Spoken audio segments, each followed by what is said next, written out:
اعوذ باللہ من الشیطان الرجیم بسم اللہ الرحمن الرحیم۔ پیارے دوستو السلام علیکم۔ جب زلیخا نے اپنی خواہش کو منوانے کے لیے حضرت یوسف علیہ السلام کو کمرے میں بند کر لیا اور پوری کوشش کرتی رہی کہ وہ اپنی خواہش پوری کر لے، لیکن وہ ناکام رہی۔ حضرت یوسف علیہ السلام کا دھیان بھی اس وقت خدا پر تھا۔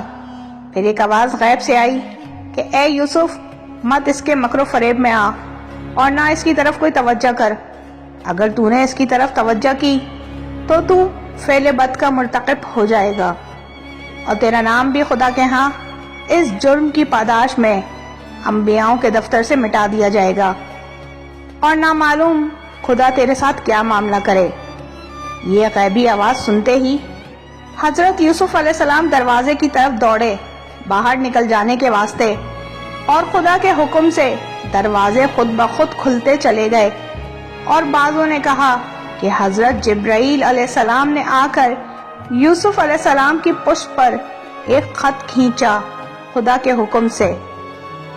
زلیخا نے ایک سونے کا بت بنا رکھا تھا جس کو وہ پوجتی تھی، اور وہ بھی اسی جگہ رکھا تھا۔ اس کو زری کے کپڑے سے ڈھانکنے لگی۔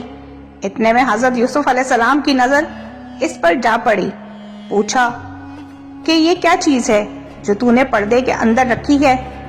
زلیخا فوراً بولی کہ یہ میرا خدا ہے جسے میں سجدہ کرتی ہوں، اور اسی واسطے میں نے اس کو پردے کے اندر چھپا دیا ہے تاکہ میں اس کو نہ دیکھ سکوں اور یہ مجھے نہ دیکھنے پائے، اور میں اس کے نزدیک شرمندہ و گنہگار نہ بنوں۔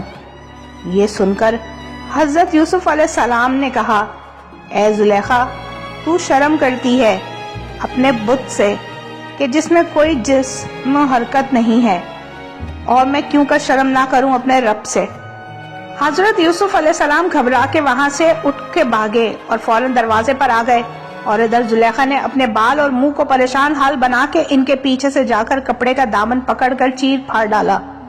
اس وقت اللہ کے حکم سے ہفت خانے کے ساتوں دروازے کے قفل کھل گئے، اور حضرت یوسف کی ٹوپی سر سے گر پڑی، اور سر کے بال بھی بکھر گئے تھے، اور زلیخا کے سر کے بال بھی الجھ کر رہ گئے تھے، اور خود زلیخا ننگی تھی۔ اور عزیز مصر نے دونوں کو دروازے پر اس طرح بھاگتے ہوئی حالت میں پایا۔ عزیز مصر کو دیکھ کر زلیخا نے جھوٹی باتیں بنا کر عزیز مصر سے کہا کہ تم نے ایسا غلام اپنے گھر میں رکھا ہے کہ جو مجھ سے بد فعلی کرنا چاہتا ہے۔ یہ دیکھو میرا کیا حال ہو رہا ہے۔ یہ سن کر عزیز مصر نے حضرت یوسف کو کہا کہ میں نے تجھے اپنا بیٹا بنایا تھا اور اپنے گھر کا امین بنایا تھا اور اپنے گھر میں جگہ دی تھی، اب مخافات اس طرح کی ٹھہری کہ تم میری عورت پر بد نظر رکھتے ہو۔ حضرت یوسف نے عزیز مصر سے کہا کہ زلیخا مجھ پر ناحق تہمت لگاتی ہے اور میری صداقت و دیانت پر جھوٹا بہتان بناتی ہے اور مجھ کو گناہگار بتاتی ہے، اور کیفیت حال یہ ہے کہ جب زلیخا نے مجھ کو پکڑا تو میں دروازے کی طرف بھاگا، پھر اس نے پیچھے سے کرتے کا دامن پکڑ کر پھاڑ ڈالا۔ عزیز مصر نے جب یہ باتیں سنی تو اپنے جی میں سوچا کہ یہ غلام جب سے میرے گھر میں ہے کبھی اس سے میں نے خیانت نہیں پائی اور نہ جھوٹ بات کبھی اس نے کہی ہے۔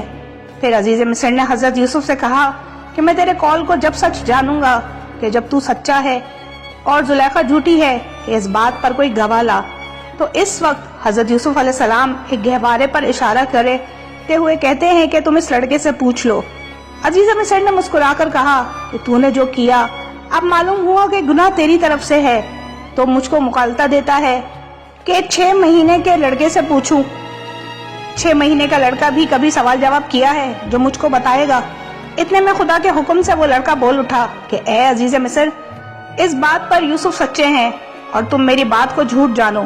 جب عزیز مصر نے لڑکے کی زبانی یہ بات سنی تو بڑا ہی معتجب ہوا، اور اس نے اس کے پالنے کے پاس جا کر اس سے دریافت کیا کہ اے لڑکے، تو نے جو دیکھا ہے وہ بول۔ اگر ہے کرتا اس کا پھٹا آگے سے تو عورت سچی ہے اور وہ جھوٹا ہے، اور اگر کرتا پھٹا ہے اس کا پیچھے سے تو یہ عورت جھوٹی ہے اور وہ سچا ہے۔ جب عزیز مصر نے دیکھا کہ کرتا یوسف کا پیچھے سے پھٹا ہے تو کہا بے شک یہ ایک فریب ہے تم عورتوں کا۔ بعد اس کے عزیز مصر نے زلیخا کو مارنے کا ارادہ کیا اور حضرت یوسف کو قید کرنا چاہا۔ اس لڑکے نے کہا کہ اے عزیز مصر، تم نے جو خیال ابھی کیا ہے وہ عقل مند لوگوں کے لیے خیال سے بعید ہے۔ اگر تم ایسا کرو گے تو تم خلائق کے نزدیک آپ ہی رسوا ہو جاؤ گے۔ یہ بات سن کر عزیز مصر نے یوسف کو کہا کہ اس بات کو جانے دو، اور زلیخا سے کہا کہ میں نے تجھے معاف کیا۔ جیسے کہ قرآن مجید میں اللہ تعالیٰ نے فرمایا ہے، اے یوسف جانے دو اس بات کو، اور اپنی عورت سے کہا یعنی زلیخا کو کہا کہ تو بخشوا اپنے گناہ، یقیناً تو ہی گنہگار تھی۔ کہتے ہیں جس وقت یہ باتیں ہو رہی تھیں حضرت جبرائیل علیہ السلام وہاں حاضر تھے۔ دوستو داستان یوسف ابھی جاری ہے۔ ویڈیو اچھی لگی ہو تو چینل کو سبسکرائب کرنا نہ بھولیں۔ اللہ حافظ۔